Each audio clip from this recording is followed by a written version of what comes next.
It was the feast of sacrifices while this station was being written. 1/5 of mankind, 300 million people, together declaring, God is most great, God is most great, God is most great. And in relation to its size, the globe broadcasting to its fellow planets in the skies the sacred words of God is most great, and the more than 20,000 pilgrims performing the Hajj on Arafat and at the festival, together declaring God is most great, are all a response in the form of extensive, universal worship to the universal manifestation of divine dominicality through God's sublime titles of Sustainer of the earth and Sustainer of all the worlds, and are a sort of echo of the God is most great, spoken and commanded 1,300 years ago by God's noble messenger, peace and blessings be upon him and his family and companions. This I imagined and I felt and was certain about. Then I wondered if the sacred phrase has any connection with our matter. It suddenly occurred to me that foremost this phrase and many others of these marks of Islam, like there is no God but God, all praise be to God, and glory be to God, which bear the title of enduring good works, recall particular and universal points about the matter we are discussing and infer its realization. For example, one aspect of the meaning of God is most great is that divine power and knowledge are greater than everything. Nothing at all can quit the bonds of God's knowledge, nor escape or be saved from the disposals of His power. He is greater than the things we fear most. This means He is greater than bringing about the resurrection of the dead, saving us from non-existence and bestowing eternal happiness. He is greater than any strange or unimaginable thing, so that, as explicitly stated by the verse, your creation and your resurrection are bound as a single soul. The resurrection of mankind is as easy for His power as the creation of a single soul. It is in connection with this meaning that when faced by serious disasters or important undertakings, everyone says, God is most great, God is most great, making it a source of consolation, strength, and support for themselves. As is shown in the 9th verse, the above phrase and its two fellows, that is, God is most great, and glory be to God, and all praise be to God, form the seeds and summaries of the ritual prayers, the index of all worship, and in order to corroborate the meaning of the prayers, are repeated in the tasbihat following them. They provide the powerful answers to the questions arising from the wonderment, pleasure, and awe man feels at the strange, beautiful, extraordinary things he sees in the universe, which cause him to offer thanks and to feel awe at their grandeur. Moreover, at the end of the 16th verse, it is described how at the festival a private soldier and a field marshal enter the king's presence together, whereas at other times the soldier has contact with the field marshal only through his commanding officer. Similarly, somewhat resembling the saints, a person making the Hajj begins to know God through his titles of Sustainer of the earth and Sustainer of all the worlds. With its repetition, it is again God is most great that answers all the feverish bewildered questions that overwhelm his spirit as the levels of grandeur unfold in his heart. Furthermore, at the end of the 13th flash, it is described how it is again God is most great that replies most effectively to Satan's cunning wiles, cutting them at the root, as well as answering succinctly but powerfully our question about the hereafter. The phrase, all praise be to God, also reminds us of resurrection. It says to us, I would have no meaning if there were no hereafter. For, I say, to God is due all the praise and thanks that have been offered from eternity to post-eternity, whoever they have been offered by, and to whom, for the chief of all bounties, and the only thing that makes bounty true bounty, and saves all conscious creatures from the endless calamities of non-existence, is eternal happiness. It is only eternal happiness that can be equal to that universal meaning of mine. Yes, Every day, all believers saying at least 150 times after the obligatory prayers, "All praise be to God, all praise be to God," as enjoined by the Sharia, and it's being the expression of praise and thanks which extends from pre-eternity to post-eternity, can only be the advance price and immediate fee for paradise and eternal happiness. They offer thanks since bounties are not restricted to the fleeting bounties of this world, which are tainted by the pains of transcendence, and see them as the means to eternal bounties. As for the sacred phrase, "Glory be to God," with its meaning of declaring God free of all partner, fault, defect, tyranny, impotence, unkindness, need, and deception, and all faults opposed to his perfection, beauty, and glory, it recalls eternal happiness and the realm of the hereafter, and paradise within it, which are the means to his glory and beauty, and the majesty and perfection of his sovereignty. The phrase alludes to them and indicates them.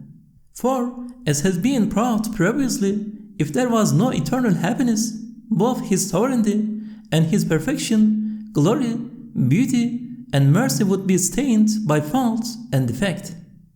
Like these three sacred phrases, "In the name of God," and "There is no God but God," and other blessed phrases are all seeds of the pillars of faith. Like the meat essences and sugar concentrates that have been discovered recently, they are summaries of both the pillars of belief and the truths of the Qur'an. The three mentioned above are both the seeds of the 5 daily prayers, and they are the seeds of the Qur'an, sparkling like brilliance at the beginning of a number of shining surahs. So too are they the true sources and basis of the Risale-i Nur, many of whose inspirations first came while I was reciting the tasbihat following the prayers. They are the seeds of its truths. In respect of the sanctity and worship of Muhammad, peace and blessings be upon him, these phrases are the invocations of the Muhammadan, peace and blessings be upon him, way which, following each of the 5 daily prayers, more than 100 million believers repeat together in a vast circle of remembrance. Their beads in their hands, they declare, "Glory be to God," 33 times, "All praise be to God," 33 times, and "God is most great," 33 times. You have surely understood now the great value of reciting 33 times after the 5 daily prayers in such a splendid circle for the remembrance of God. Each of those 3 blessed phrases, which as explained above, are the summaries and seeds of both the Qur'an and belief and the prayers. You have understood too the great reward they yield. The first topic at the beginning of this treatise forms an excellent lesson about the obligatory 5 daily prayers. Then, although I did not think of it, involuntarily the end here became an important lesson about the tasbihat following the prayers. Praise be to God for his bounties.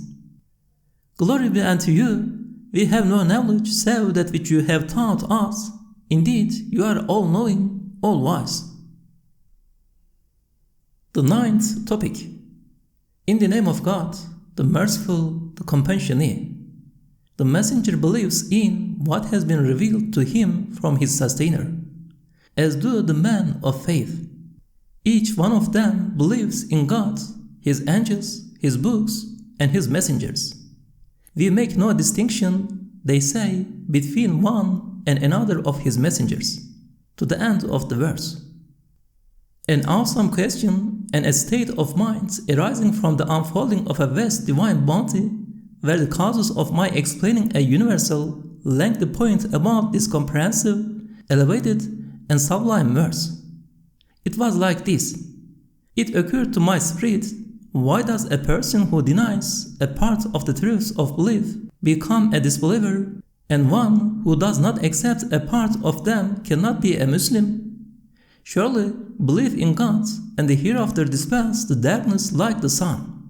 Also, why does a person who denies one of the pillars and truths of belief become an apostate, falling into disbelief, and by not accepting it, quit Islam? Whereas, if he believes in the other pillars of belief, it should save him from absolute disbelief? The answer: belief is a single truth which, composed of its 6 pillars, cannot be divided up. It is a universal that cannot be separated into parts. It is a whole that cannot be broken up. For each of the pillars of belief proves the other pillars with the proofs that prove itself. They are all extremely powerful proofs of each other. In which case, an invalid idea that cannot shake all the pillars together with all their proofs cannot in reality negate any one of the pillars or even a single of their truths, and cannot deny them. Under the veil of non-acceptance, one might only, by shutting his eyes, commit obstinate unbelief. He would by degrees fall into absolute disbelief and lose his humanity and go to hell, both physically and mentally. In this station then, with God's grace, we shall explain this supreme matter in 6 points in the form of brief summaries, just as in the fruits of belief, when proving the resurrection of the dead, the other pillars of belief's proofs of resurrection were propounded in the form of brief summaries. First point: belief in God proves with its own proofs both the other pillars, and belief in the hereafter, as is shown clearly in the 7th topic of the fruits of belief. Yes, is it at all possible, and can reason accept that a pre-eternal everlasting sovereignty of dominicality, a post-eternal divine rule which administers the boundless universe as though it were a palace, a city, or a country, and makes it revolve in balanced and ordered fashion, and changes it with wisdom, and equips and directs all together particles, planets, flies, and stars as though each were a regular army, and continues the drill stem within the spheres of commands, and will in a lofty manevra, and employing them in duties makes them act, and causes them to roam and travel, and to parade worshipfully. Is it at all possible that that eternal, everlasting, enduring rule would not have an eternal seat, a permanent and everlasting place of manifestation, that is, the hereafter? God forbid. That means the sovereignty of Almighty God's dominicality, and, as is described in the 7th topic, most of His names and the proofs of His necessary existence require the hereafter and testify to it. So, see and understand what powerful support this pole of belief has, and believe in it as though seeing it. Also, just as there could be no belief in God without the hereafter, so, as is explained with brief indications in the 10th word, is it at all possible, and could reason accept that God, the true object of worship, should create the universe in order to manifest His Godhead and fitness to be worshipped, as an embodied book, every page of which expresses a book of meanings, and every line of which states a page of meanings, and as an embodied Qur'an, all the creational signs and words and even points and letters of which are miracles, and as a magnificent mask of His mercy, the inside of which is decorated with numberless inscriptions and adornments, and in every corner of which are species of beings, each preoccupied with the worship dictated by its nature. Is it at all possible He should create it in this way, and not send masters to teach the meanings of that vast book, and commentators to expound the verses of that Qur'an, and not appoint prayer leaders to that huge mosque to lead all those worshipping in their myriad ways, and that He should not give decrees to those masters, commentators, and leaders of worship? God forbid, 100,000 times.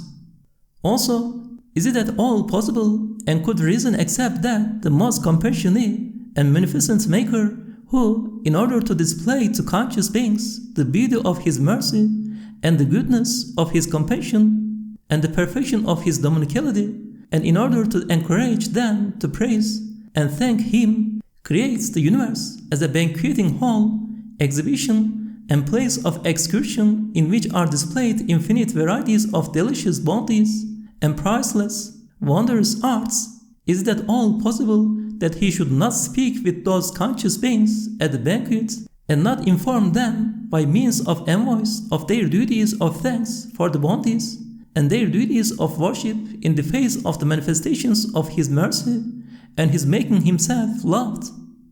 God forbid 100,000 times. Also, is it at all possible that although the Maker loves His art and wants others to love it, and as is shown by His having taken into account the 1,000 pleasures of the mouth, wants it to be met with appreciation and approval, and has adorned the universe with priceless arts in a way that shows He wants through all His arts both to make Himself known and loved and to display a sort of His transcendent beauty? Is it at all possible that He should not speak to men, the commanders of living beings in the universe, through some of the most eminent of them, and send them as envoys, and that His fine arts should not be appreciated, and the exquisite beauty of His names not be valued, and His making Himself known and loved be unreciprocated? God forbid 100,000 times. Also, is it at all possible or reasonable that the all-knowing speaker, who answers clearly by act and deed through His infinite bounties and gifts which indicate intention, choice, and will, at exactly the right time, all the supplications of living beings for their natural needs and their desires, and recourse through the tongue of disposition, that He should speak by deed and by state with the most insignificant living creature, and remedy its woes, and heed its troubles with His bounties, and know its needs, and meet them, then not meet with the spiritual leaders of man, who are the choicest result of the universe, the vicegerents of the earth, and the commanders of most of the creatures on the earth. Although He speaks with them and with all living beings, should He not speak with men verbally and send them scriptures, books, and decrees? God forbid, innumerable times. That is to say, with its certainty and innumerable proofs, belief in God proves belief in the prophets and sacred scriptures. Also, is it at all possible or reasonable that in response to the One who makes Himself known and loved through all His creatures and seeks thanks by deed and state, Muhammad, peace and blessings be upon him, should have known and made known, loved and made loved that glorious artist through the Qur'anic reality which brings the universe to tumult, and with His declarations of glory be to God, all praise be to God, and God is most great, should have caused the globe to ring out, so that it could be heard by the heavens, and have brought the land and seas to ecstasy, and that in 1,300 years He should have taken behind Him numerically a fifth of mankind, and qualitatively a half of it, and responded with extensive, universal worship to all the manifestations of the creature's dominicality, that in the face of all the divine purposes He should have called out with the Qur'an's surahs to the universe and the centuries, and taught them and proclaimed them, that He should have demonstrated the honor, value, and duties of man, and that He should have been confirmed through His 1,000 miracles, and that He should not have been the most choice creature, the most excellent of envoys, and the greatest prophet. Is this at all possible? God forbid. 100,000 times God forbid. That is to say, with all its proofs, the truth of I testify that there is no God but God proves the truth of I testify that Muhammad is the messenger of God. Also, is it at all possible that the universe's maker should cause creatures to speak with one another in myriad tongues, and that He should listen to their speech and know it, and Himself not speak? God forbid. Also, is it at all reasonable that He should not proclaim through a decree the divine purposes in the universe?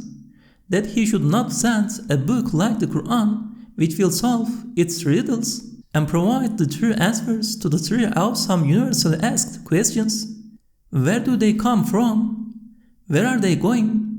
And why do they follow on caravan after caravan, stop by for a while, then pass on? God forbid.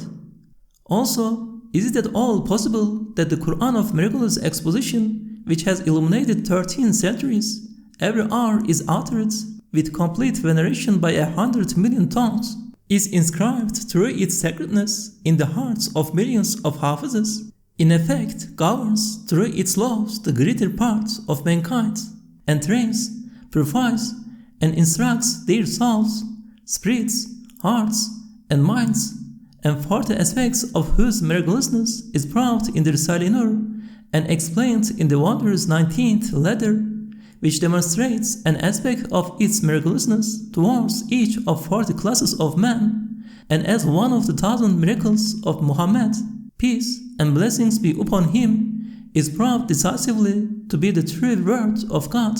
Is it at all possible that it should not be the words and decree of the pure eternal speaker and eternal maker? God forbid. 100,000 times God forbid. That is to say, with all its proofs, belief in God proves that the Qur'an is the word of God.